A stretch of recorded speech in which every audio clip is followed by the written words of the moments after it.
من المربوع و اکثر من المشذب. گھرانہ گھر میں تو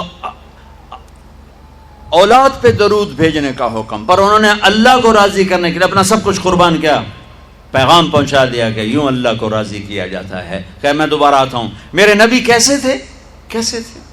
یہاں سے شروع کرتا ہوں. عظیم الہامہ، بڑا سر. بال کیسے تھے؟ رجل الشعر، نیم گھنگریالے بال، قول سیاہ. داڑھی کیسی تھی؟ کف اللحیہ، گھنی داڑھی، ایک مٹھ قدرتی، نیم گھنگریالی. کچھ سفید بال تھے، ہاں، داڑھی میں، سر میں 14 سفید بال تھے، اور ایک روایت میں 20 سفید بال تھے. آپ نے ان کو کلر لگایا، مہندی لگائی. نیچے آؤ، ماتھا کیسا تھا؟ واسع الجبین، کشادہ. چہرہ کیسا تھا؟ یتلالؤ وجہہ تلالؤ القمر لیلۃ البدر، 14ویں رات کے چاند کی طرح چہرہ چمکتا تھا. 14ویں رات. جابر بن سمرہ کہتے ہیں 14ویں کا چاند سر پہ تھا اور ہمارے محبوب ہمارے درمیان تھے، ہم مسجد کے صحن میں تھے، کہ میں کبھی چاند دیکھتا کبھی آپ کو دیکھتا. اور آپ نے سرخ دھاری دار چادر اوڑھی ہوئی تھی، ایک دھاگا سیاہ ایک سرخ. میں یوں دیکھتا پھر یوں دیکھتا تو مجھے میرے نبی چاند سے زیادہ حسین نظر آ رہے تھے. ماتھا اب ایک جز. ماتھا واسع الجبین، کشادہ. بھویں ازج، سوابغ من غیر قرن، 3 صفات. بھویں گھنی اور کمان کی طرح گول، جیسے عورتیں کر کے وہ میک اپ کر کے بناتی ہیں ایسے مصنوعی طرح گول. میرے نبی کی اللہ نے گول بنائی، پوری آنکھوں پر ان کو یوں گھمایا. اور من غیر قرن، یہاں بال نہیں، چونکہ یہاں بال خوبصورتی کو گہنا دیتے ہیں، یہاں بال نہیں تھے. یہاں ایک رگ تھی، بینہما عرق یدرہ الغضب، یہاں ایک رگ تھی. جب آپ کو غصہ آتا تھا تو آپ اظہار تو فرماتے نہیں تھے ہماری طرف، آپ برداشت فرماتے تھے، لیکن اس کا جو ریئیکشن ہوتا تھا تو یہاں ایک رگ ایسے پھڑکتی تھی. نیچے آؤ، آپ کی آنکھیں کیسی تھیں؟ ادعج اور اشکل اور انجل اور ابرج اور احور اور اکحل، واہ واہ واہ، اور اہدب. 7 صفات ہے میرے نبی کی آنکھوں کی، اور جس کا خلاصہ یہ ہے کہ ایسی آنکھ کبھی اللہ نے کسی کو دی ہی نہیں، ایسی آنکھ بنائی ہی نہیں. آنکھیں پرکشش ہوں تو باقی کمزوری کو بھی وہ چھپا دیتی ہیں. سارا چہرہ خوبصورت ہو، اکھ آ جاوے چین چو تو سارا حسن ہی بیڑا بڑھ جاندہ ہوتا. تو میرے نبی کی آنکھ ادعج، موٹ، اشکل، لمبی، اس میں سرخ دھاریاں،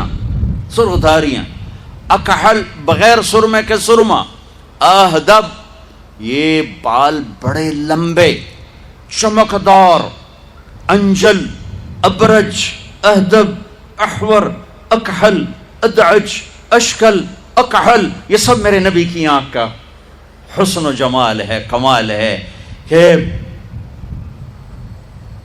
جب ایسے آپ آنکھ اٹھاتے تھے، آپ حیا کی وجہ سے آنکھ اٹھا کے مردوں کو بھی نہیں دیکھتے تھے.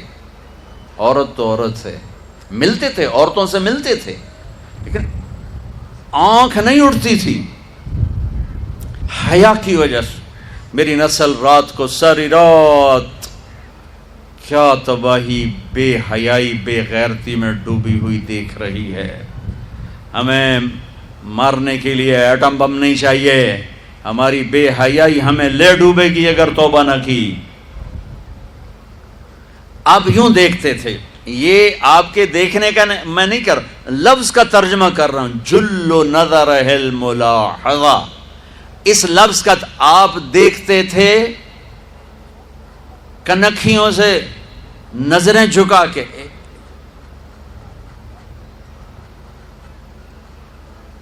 ان کناروں سے دیکھتے تھے. کبھی کبھی آپ آنکھ اٹھاتے تھے ایسے، تو جب آپ آنکھ اٹھاتے تھے نا تو پھر تمام صحابہ ایسا نور ہوتا تھا، سارے صحابہ یوں ہو جاتے تھے، یوں ایک آنکھ آپ کے چہرے پر نہیں پڑتی تھی، سب ایسے ہو جاتے تھے. صرف دو آدمی آپ کو اس وقت دیکھ سکتے تھے، ایک ابو بکر اور ایک عمر، بس باقی کوئی نہیں دیکھ سکتا تھا. وہ آپ کو دیکھ کے مسکراتے، آپ انہیں دیکھ کے مسکراتے. ایک دفعہ مسجد میں داخل ہوئے تو آپ کے دائیں ابو بکر تھے اور بائیں عمر تھے. آپ نے یوں ہاتھ پکڑا اور یوں ہاتھ پکڑا اور فرمایا دیکھ رہے ہو یہ ابو بکر یہ عمر، اگر دیکھ رہے ہو ہاکذا نحشر یوم القیامہ، قیامت کے دن ہم تینوں اس طرح قبر سے نکلیں گے کہ میرے دائیں طرف ابو بکر ہوگا، میرے بائیں طرف عمر ہوگا. آپ کا ناک کیسا تھا؟ اقن العرنین، یہ باریک، یہاں سے باریک اور تھوڑا سا ہلکا سا یہاں سے اوپر ہو، ہلکا سا اشم، ہلکا سا یہاں ایک نور جگمگ کرتا تھا. گال کیسے تھے؟ سہل الخدین، برابر، پچکے ہوئے کمزوری کی علامت، ابھرے ہوئے موٹاپے کی علامت، گول خوبصورت، سہل خوبصورت گولائی میں. اور یہ جگہ یاقوت کی طرح، مرجان کی طرح، انار کی طرح جگمگ کرتی تھی، سرخ سفید. ہونٹ کیسے تھے؟ ولیع الفم، چوڑا منہ، تراشیدہ، تراشے ہوئے ہونٹ، خوبصورت. جب وہ کھلتے تھے اس میں سے دانت چمکتے باہر آتے تھے مسکراتے ہوئے تو کیا ہوتا تھا؟ براق الثنایا. جب آپ مسکراتے تھے تو دانتوں سے نور نکل کے دیواروں پہ پڑتا تھا، ایسے ایسے. جیسے یہ ٹوتھ پیسٹ والے نے، انہوں نے وہ مصنوعی چٹا رنگ کر کے دنداں نو دکھایا ہوں، مصنوعی رنگ. تو او ہے میرے نبی کو میرے رب نے کیا دان دیے تھے، جب وہ مسکراتے دانتوں کا نور دیواروں پہ پڑتا تھا. گولائی میں داڑھی. کنگھی کا سلیقہ کیا تھا؟ کنگھی فرماتے تھے کبھی مانگ نکالتے تھے، کبھی بغیر مانگ نکالے بالوں کو پیچھے لے جاتے تھے. یجاوز شعرہ شحمت اذنی، یہاں تک آپ کے بال ہوتے تھے عام طور پر، کبھی کبھی گردن تک، کبھی شانوں تک، زیادہ زندگی بھر یہاں کا دستور تھا. کنگھی کرنا، تیل لگانا، سرما لگانا آپ کی مستقل زندگی بھر کی عادت تھی. آپ نے ارشاد فرمایا اپنی بیویوں کے لیے زیب و زینت اختیار کرو، میں قربان جاؤں. میں تو آپ کو نبی کا دین بتا رہا ہوں، آپ کا تو دین بڑا اوکھا کام، بیوی واسطے چنگے کپڑے پاؤنا اوکھا کام. میرے نبی نے کہا اپنی بیویوں کے لیے زیب و زینت اختیار کرو. سبحان اللہ. عورتوں سے کہا واہ واہ قربان جاؤں، اشارتاً ہمیں مردوں کو صراحتاً، عورتوں کو اشارتاً اپنی بیویوں کے لیے زیب و زینت اختیار کرو. بنو اسرائیل میں زنا اس لیے پھیلا کہ مردوں نے بیویوں کے لیے زیب و زینت چھوڑ دی تو وہ غیر مردوں کی طرف مائل ہو گئیں.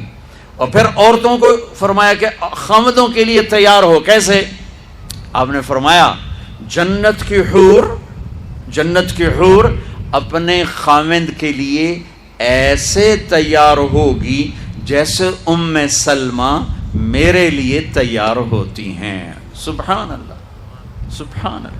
ابھی عورتوں نے شادی پہ جانا ہو تو بیچارے مرد دی مصیبت آئی ہوندی ہے، اور ترائے جتیاں ترٹ جاندیاں نے کپڑے ڈھو ڈھو کے، اور خامند کے لیے تیار ہونا ہو تو انہوں موت پہ جاندی. اپنے خامدوں کے لیے تیار ہو ورنہ وہ اور عورتوں کی طرف مائل ہو جائیں گے. یہ اس میں خفیہ پیغام ہے. میرے نبی حیا والے ہیں، پاکیزہ زبان، پاکیزہ ذات. مردوں کو صراحتاً فرما دیا اپنی عورتوں کے لیے تیار ہوا کرو. بنو اسرائیل میں اس وجہ سے فحاشی پھیلی. اور پھر اشارتاً جنت کی حور اپنے خامند کے لیے ایسے تیار ہوتی ہے جیسے ام سلمہ اللہ کے رسول کے لیے تیار ہوتی ہیں. جب حضرت فاطمہ رضی اللہ تعالیٰ عنہ کی شادی ہوئی اور نکاح ہو گیا اور رخصتی 1 ماہ بعد، 2 ماہ بعد، 6 ماہ بعد، 1 سال بعد یا فوراً، یہ ساری روایات ہیں، لیکن زیادہ صحیح ہے کہ کچھ عرصے بعد رخصتی تھی، فوراً نہیں تھی.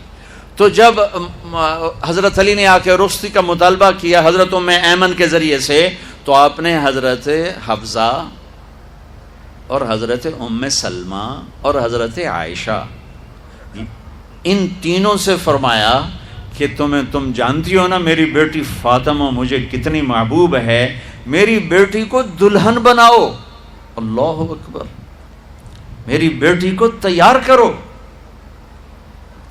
یہ میں دین بیان کر رہا ہوں، بے پردگی نہیں، بے حیائی نہیں، زیب و زینت میرے دین کا حصہ ہے، میرے نبی کی شریعت ہے، میرا نبی خوبصورت دین لے کر آیا ہے، ایک خوبصورت زندگی لے کر آئے ہیں۔ پتہ نہیں ہم نے کہاں سے عجیب و غریب دین کے فلسفے نکال لیے ہیں، سبحان اللہ، قربان جاؤں۔ آپ نے کہا جابر شادی کی؟ کہا جی کی۔ کہا کماری سے کہ بیوہ سے؟ کہا جی بیوہ سے کی۔ کہا اللہ بکرن فتلاعبک وتلاعبها، ارے تو نے کماری سے کیوں نہ کی؟ وہ تجھ سے کھیلتی تو اس سے کھیلتا۔ میں اپنا میرے نبی کا دین بیان کر رہا ہوں، آپ کیا سمجھنا صرف رمضان کے روزے رکھنا دین ہے؟ ہاں وہ دین ہے، بہت بڑا حصہ ہے دین کا، عبادت میرے دین کی بیس ہے، بیس ہل گئی تو ساری عمارت گر جائے گی، نماز نکل گئی، روزہ نکل گیا، زکوٰۃ نکل گئی، حج نکل گیا، پیچھے کیا رہ گیا؟ ساری عمارت ٹوٹ گئی۔ لیکن یہ بیس کو عمارت نہیں کہتے، ہاں بیس پر عمارت کھڑی ہوتی ہے۔ میں عمارت کے کچھ خد و خال بتا رہا ہوں، کچھ نقش و نگار بتا رہا ہوں کہ میرا نبی دین کی عمارت ہمیں کیسے دے کر گئے۔ کبھی آپ نے میلا کپڑا نہیں پہنا، پرانا کپڑا پہنا، پیبند لگا کپڑا پہنا، میلا کپڑا زندگی بھر نہیں پہنا، زندگی بھر۔ اور آپ کے بدن مبارک سے، آپ کے پسینے سے ایسے خوشبو آتی جیسے مشک سے خوشبو آتی، دنیا کے سب سے مہنگی خوشبو۔ آپ حضرت ام سلیم کے گھر میں آرام فرما رہے تھے دوپہر کے وقت، تو آپ یوں کر کے سوئے ہوئے تھے، یوں یہ کوہنی آگے نکلی ہوئی تھی، آنکھ کھلی تو دیکھا ام سلیم نے یہاں بوتل رکھی ہوئی، یہاں۔ تو آپ نے کہا کیا کر رہی ہو؟ تو کیا تھا، چونکہ گرمی، پنکھے تو ہے نہیں، پسینہ یہاں سے نیچے گر رہا تھا، ام سلیم نے نیچے بوتل رکھی ہوئی تھی اور وہ سارا پسینہ اس کے اندر جمع کر رہی تھی۔ کہا ام سلیم کیا کر رہی ہو؟ کہا یا رسول اللہ یہ آپ کا پسینہ اکٹھا کر رہی ہوں، یہ مشک سے زیادہ خوشبودار ہوتا ہے۔ میرے نبی نے کبھی گندے کپڑے نہیں پہنے، کبھی میلے کپڑے نہیں پہنے، پرانا پہنا ہے، پیبند لگا پہنا ہے، میلا نہیں پہنا۔ میرا دین یہ نہیں کہتا کہ ایسی شکل میں آ جاؤ کہ لوگ بھاگنے لگ جائیں۔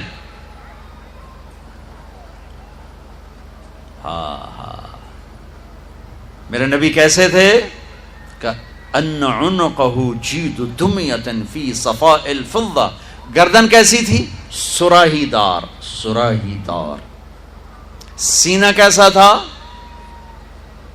عریض الصدر، چوڑا، کندھے بعید ما بین المنکبین، کندھوں کا درمیانی فاصلہ کافی لمبا، کھلا۔ بازو کیسے تھے؟ طویل الزندین، لمبے۔ انگلیاں کیسی تھیں؟ سائل الاطراف، انگلیاں مخروطی، لمبی۔ ہتھیلی کیسی تھی؟ رحب الراحہ، کشادہ۔ یہ ہتھیلی کے پیچھے ہاتھ کیسا تھا؟ شفن الکفین والقدمین، یہاں رگیں نظر نہیں آتی تھی، یہ میری رگیں نظر آ رہی، آپ کی رگیں نظر نہیں آتی تھی، گوشت۔ اب پاؤں پر بھی، پاؤں کیسے تھے؟ مسیح القدمین، بڑے نرم و نازک پاؤں۔ جب آپ وضو کرتے تھے پانی یوں پھسلتا تھا جیسے تیل لگا ہوا ہے۔ سینہ پیٹ کیسا تھا؟ سواء البطن والصدر، سینہ اور پیٹ برابر۔ میرے نبی نے موٹاپے کو انتہائی ناپسند کی۔ ایک موٹا آدمی سامنے آتا، آپ نے اس کی توند میں انگلی ماری، کہ یہ چربی کسی اور جگہ ہوتی تو کتنا اچھا ہوتا۔ ہمارے کتنے بہن بھائی ہیں، آپ سجے پاسے ہوندے ہیں پیٹ کھبے پاسے ہوندے، یا آپ کھبے پاسے تے پیٹ سجے پاسے، ہنسنا شروع کریں تو منہ سے نہیں ہنستے، پیٹ سے ہنستے، پڑ پڑ پڑ یوں ہو رہا ہوتا میرے نے کھا کھا تباہی پھیر دیں دے. ابھی رمضان آ رہا ہے، تم اپنے دشمن بن جاؤ گے. سموسے کھا، پکوڑے کھا، حلوے کھا، جڑی شاید نہیں کھاونی وہ بھی رمضان اچ کھا. پچھے ڈٹھے پہ ہوں ترابیاں کے میں پڑھی ہوں تو اٹھیا ہی نہیں جاندا، تو تسی نہ کھاؤ آ 5 من شاید کھا کھا فنائی پھیر کے پھر کہتے ہیں یہ تراوی تو پڑھی نہیں ہے. وہ اللہ دے بندے 2 کھجور کھا کے سادہ پانی کا گلاس پی کے تو روزہ افطار کر، پھر کوئی تھوڑا بہت پھل کھا لے، پھر تراوی پر پھر جتنا مرضی کھول کے کھا، جتنا مرضی کھا. صرف حلال کھانا فرض نہیں ہے، حلال کھانے میں صحیح کھانا بھی فرض ہے. اللہ نے کھانے کا طریقہ، میرے نبی نے کھانے کا طریقہ بھی بتایا، زندگی کا طریقہ بھی بتایا، آخرت کا طریقہ بھی. والتین والزیتون، میں ادھر نہیں جاتا ہوں، صرف اشارہ کر رہا ہوں کہ میرا رب، اس میں پورا میرے رب کی قسم، ڈائٹ چارٹ ہے، ڈائٹ چارٹ ہے. والتین والزیتون ڈائٹ چارٹ. میرے رب کہہ رہا ہے مجھے زیتون کی مجھے انجیر کی قسم، مجھے زیتون کی قسم. اس میں اللہ ایک لمبا چوڑا فلسفہ بتا رہا ہے کہ کھانے میں احتیاط کرو، حلال کھاؤ، اندھا دھند نہ کھاؤ. اگر اللہ چاہتا تو یہاں سموسے کی قسم کھاتا، مجھے سموسے کی قسم، مجھے پکوڑے کی قسم، اب مجھے یہ کراچی والوں کی بریانی کی قسم. جتنا مزے کا کھاتے ہو اتنا اوکھا نکالتے ہو اسے.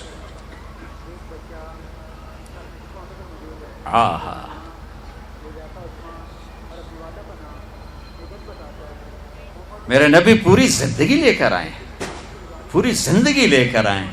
وہ دائیں بائیں سے چیزیں کٹھی ہو جاتی ہیں، ذہن میں آتی، میں ادھر چلا جاتا ہوں.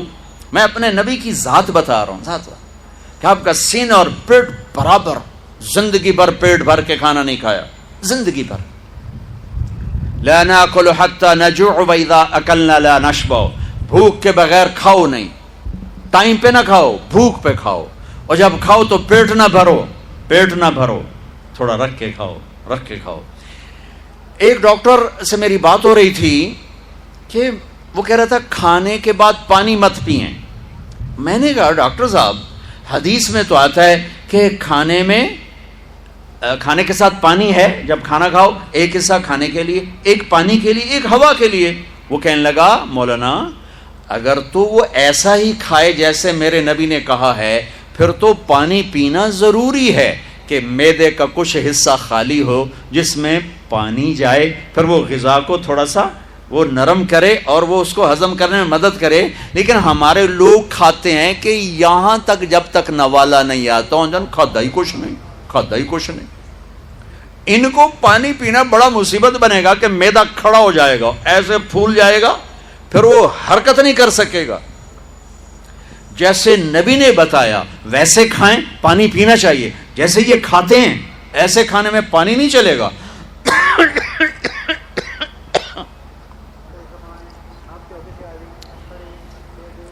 ہاں ایک اور اماں کی آپ کو بات سناتا، حضرت ام معبد الخزاعیہ، ان کا پورا قصہ نہیں سناتا ہوں، صرف ان کے چند الفاظ سناتا ہوں.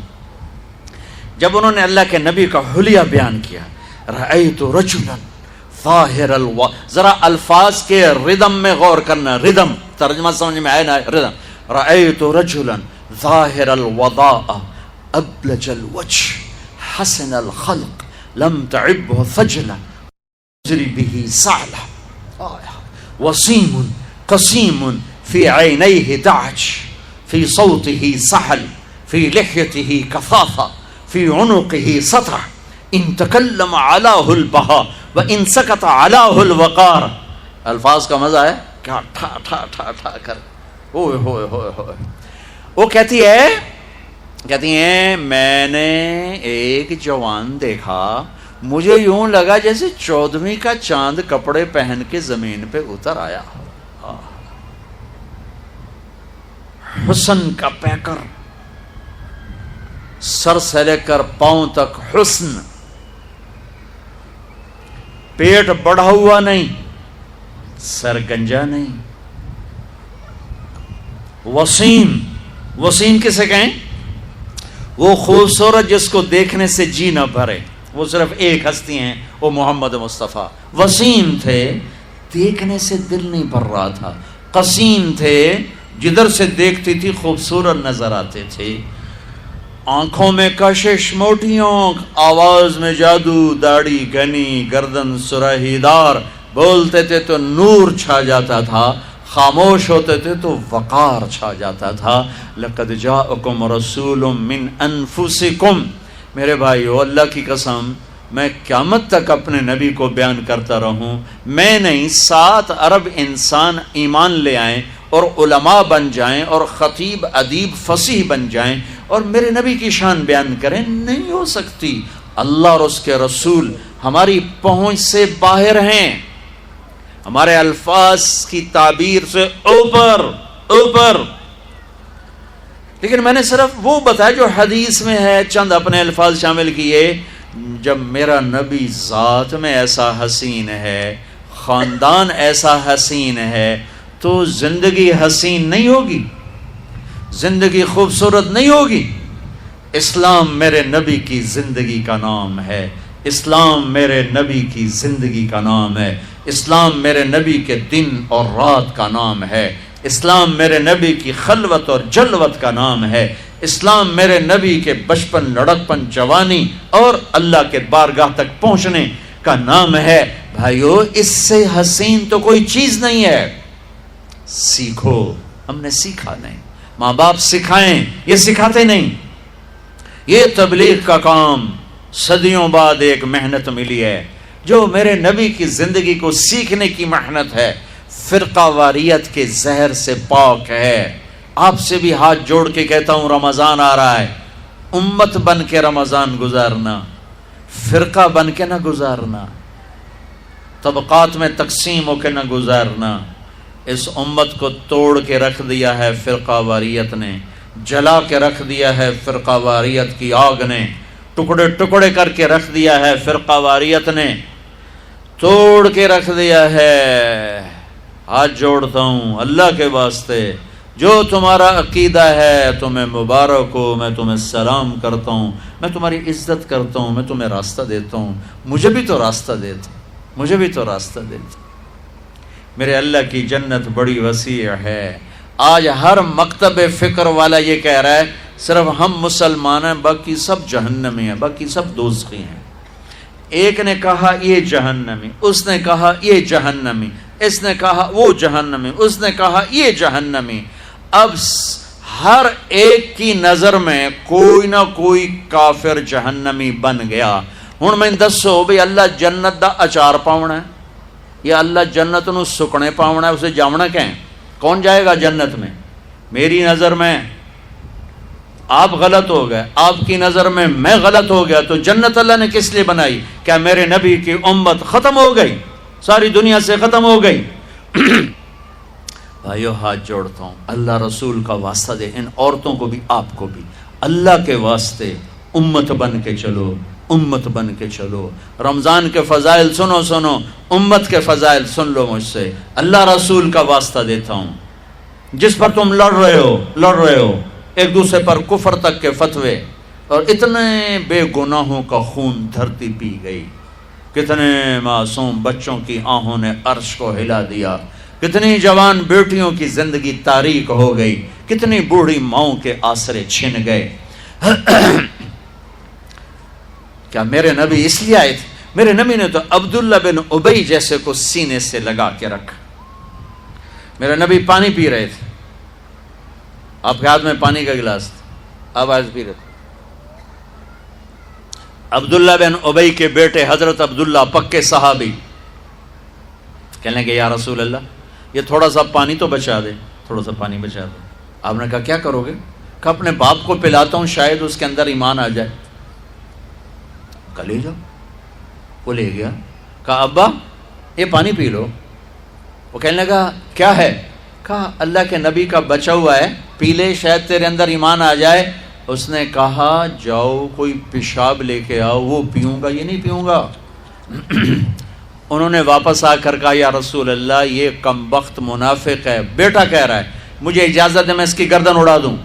آپ نے کہا نہیں عبداللہ، تیرا باپ ہے، عزت کر، میں نہیں چاہتا لوگ کہیں محمد اپنے ساتھیوں کو قتل کرواتا ہے صلی اللہ علیہ وسلم، اور تم تو امت ہو، اللہ کا واسطہ دیتا ہوں، اس کے رسول کا واسطہ دیتا ہوں، امت بن کے رہو، امت بن کے رہو، امت بن کے رہو، فرقوں میں نہ بٹو، رہو اپنے مذہب، اپنے مسلک، مذہب ایک ہے اسلام، آگے مسلک مختلف ہیں، مسلک مختلف ہیں، ایک دوسرے کو گنجائش کمایا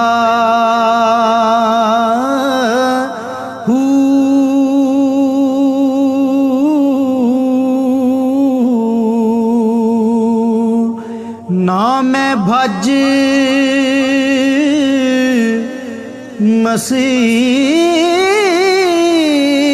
مسیتی وڑیا نا تسبہ تو اللہ کے واسطے گنجائش، اللہ کے واسطے گنجائش، اللہ کے واسطے گنجائش۔ میں علماء کے سامنے ہاتھ جوڑتا ہوں، امت کو امت بناؤ، امت کو فرقوں میں نہ بانٹو، ایسی باتیں مت کرو جس سے یہ نفرت کی آگ میں سلگنے لگیں اور ایک دوسرے کے گریبانوں تک ان کے ہاتھ چلے جائیں، اور مسجدوں پہ لڑائیاں، مسجدوں میں لڑائیاں، مسجدوں پہ قبضے، سفینہ ڈوب رہا ہے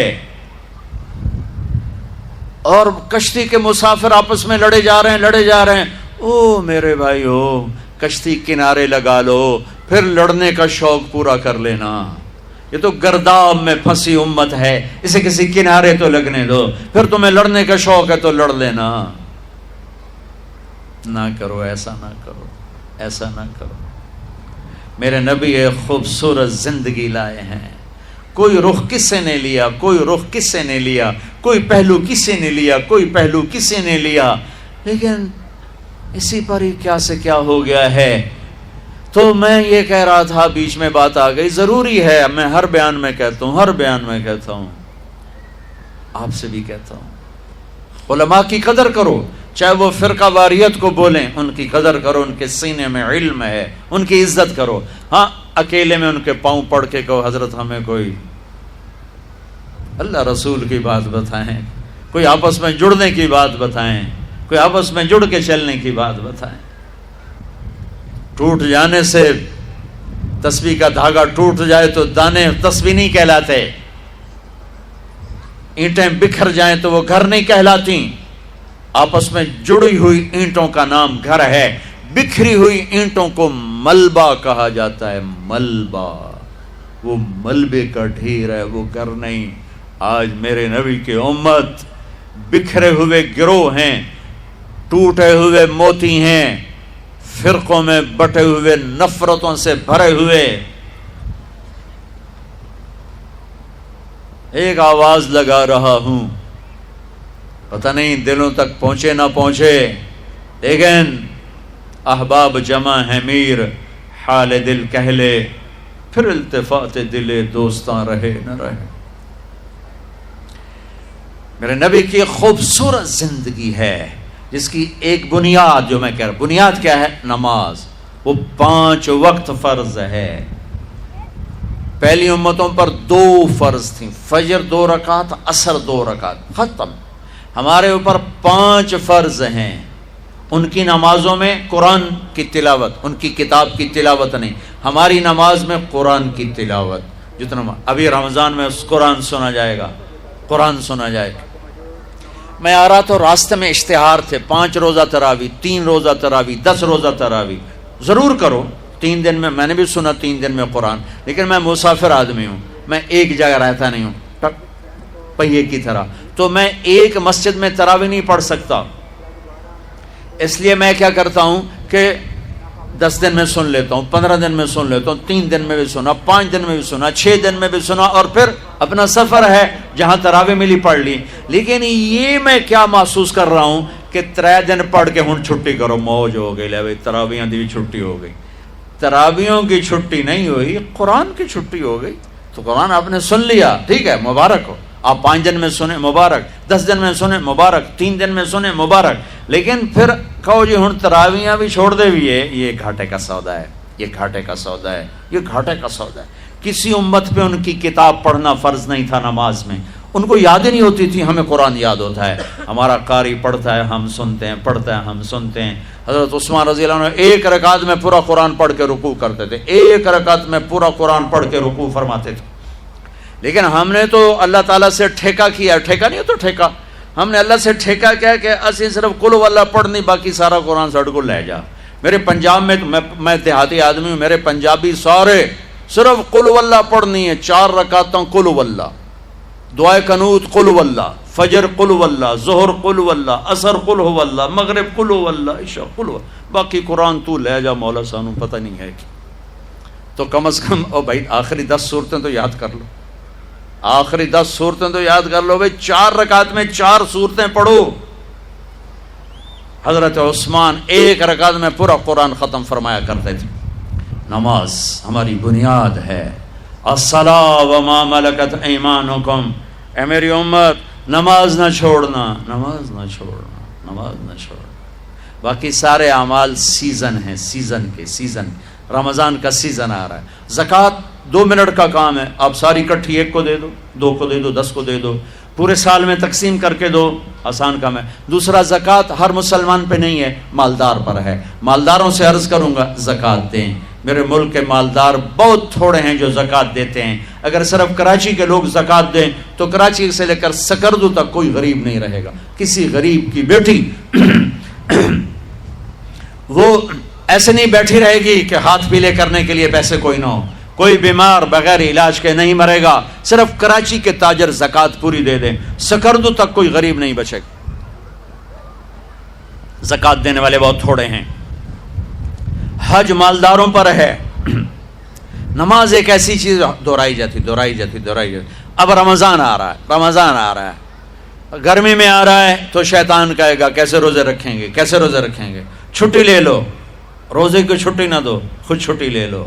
اپنے ملازم کے کام، میرے نبی نے کہا اپنے ملازم کام تھوڑا ڈالو تاکہ روزہ آسانی سے نبھا سکے، اپنے روزے کو نبھا سکے۔ اپنے ملازم، اپنے گھر کے نوکر نوکرانیاں، اپنے جاب کے، اپنی شاپ کے نوکر، ان سے کام تھوڑا لو۔ اب تم لوگوں کا سیزن ہوتا ہے رمضان، روزہ روے نہ روے سیزن لگنا چاہیے تھا۔ تمہیں اپنے سیزن کی فکر پڑ جاتی ہے، اور لوگ رمضان میں جنت بناتے تھے، آج کا تاجر رمضان میں پیسے بنا، جو ٹیلی ویژن والے بھی پیسے بنا رہے ہیں سارا رمضان سیزن۔ ان کو رمضان سے کوئی غرض نہیں، ان کو پیسہ چاہیے، ریٹنگ چاہیے۔ ایسے جو تاجر بیٹھے ہوئے ہیں، یہ انہیں رمضان نہیں چاہیے، ان کو رمضان کا انتظار ہوتا ہے کہ پیسے بڑے آئیں گے، رمضان آئے گا پیسے بڑے آئیں گے، جائے روزے جہاں سے آئے، جائے تراویح جہاں سے آسان، روکڑ چاہیے، روکڑ آئے۔ اور میں نے ایک نوجوان سے کہا یار تو تبلیغ میں وقت دیا کر، کہا جی میرے بدن میں بڑی دردیں ہوتی ہیں، میں نہیں جا سکتا۔ میں نے کہا ٹھیک ہے۔ میں اسے دیکھتا تھا دکان پہ ایسے جانوروں کی طرح کام کرتا تھا، تو میں نے ایک دن کہا یار تجھے تبلیغ میں جاتے ہوئے دردیں ہوتی ہیں، اور یہ دکان پہ تو جتنا کام ہے اتنا تبلیغ میں تو نہیں، تو یہاں تمہیں دردیں نہیں ہوتی؟ کہا جی یہاں بھی ہوتی ہیں، لیکن شام کو جب نوٹ گنتا ہوں نا سارا درد چلا جاتا ہے۔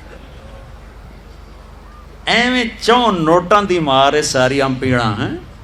یہ جتنے ہیں نا تاجر، ان کو رمضان کا انتظار ہوتا ہے کہ پیسے بنیں گے، اس لیے انتظار نہیں ہوتا کہ بخشش ہوگی، اللہ راضی ہوگا، جنت ملے گی، روزے رکھیں گے۔ دیکھو رمضان، لفظ رمضان میں غور کرو، رمضان 12 مہینے، 11 مہینوں کے نام عربوں نے رکھے، اور اس روزے کے مہینے کا نام اللہ نے رکھا، محرم، صفر، ربیع الاول، ربیع الثانی، جمادی الاولی، جمادی الثانی، رجب، شعبان، رمضان، شوال، ذوالقعدہ، ذوالحج۔ یہ 11 میں سے جو 12واں مہینہ ہے رمضان، رمضان۔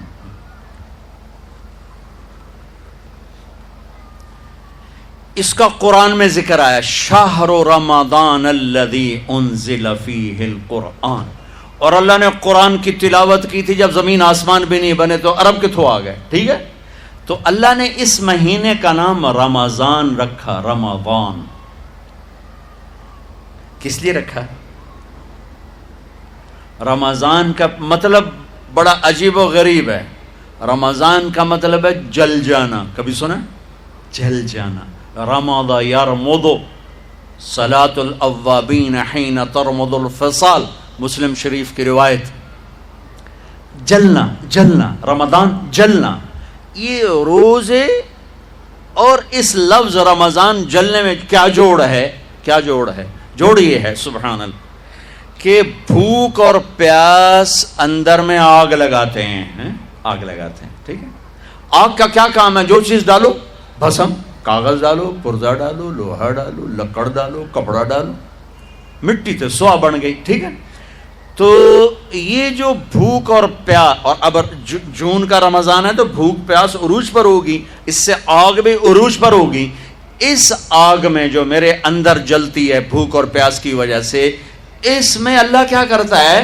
اس میں اللہ روزانہ پچھلے سال کے گناہ ڈالتا ہے اور جلاتا ہے. آگ جل رہی، گناہ ڈالو، جل گئے، ڈالو، جل گئے، ڈالو، جل گئے، ڈالو، جل گئے، ڈلتے گئے، ڈلتے گئے، ڈلتے گئے. آخری روزے پورے سال کے جتنے گناہ تھے سارے جلا کے اللہ اسے پاک صاف کر دیتا. چل میرا بندہ موج کر، پچھلے سب معاف، سب معاف. تو ہمارے سارے پکوڑے والوں کو شوق چڑھا ہوا، رمضان آئے پکوڑے وکن گے، سموسے والے آندے پہ رمضان آوے سموسے وکن گے، جتیاں والے آندے پہ عید آوے جتیاں وکن گیا.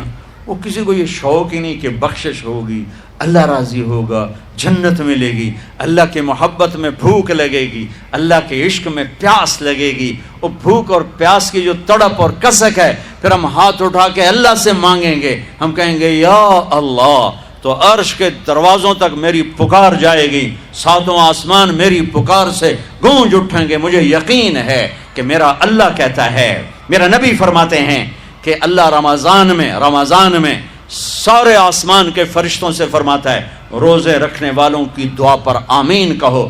عرش کے فرشتوں سے اللہ فرماتا ہے میری تسبیح چھوڑ دو، رمضان کے روزے رکھنے والوں کی دعا پر آمین کہو، آمین کہو.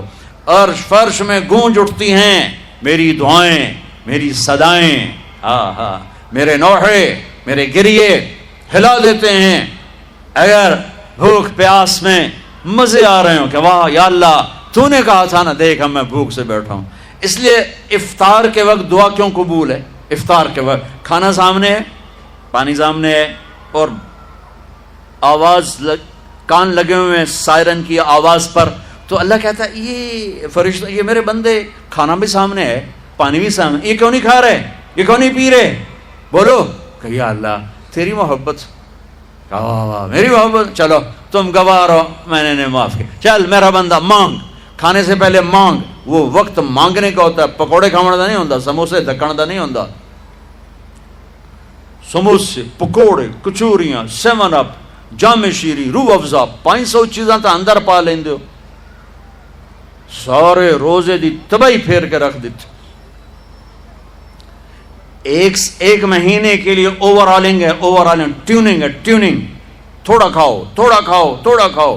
ٹھنڈے شربت مت پیو، ٹھنڈے شربت مت پیو افطاری کے وقت. بعد میں پینا تو پی لو، این افطاری کے وقت اپنے اوپر ظلم مت کرو. سارے دن کا انجن گرم ہے، ایک دم اس کے اوپر برف پھینکتے ہو. تھوڑی دیر صبر کر کے سادہ پانی پی لو، نماز پڑھ لو، پی لو، جام شیری پیو، 7 اپ پیو، جو مرضی پیو، ٹھنڈا پیو، گرم پیو، جو مرضی پیو. لیکن این روزے کے وقت بچو تلی ہوئی چیزوں سے، کراری چیزوں سے، مسالے دار چیزوں سے، ثقیل چیزوں سے بچو.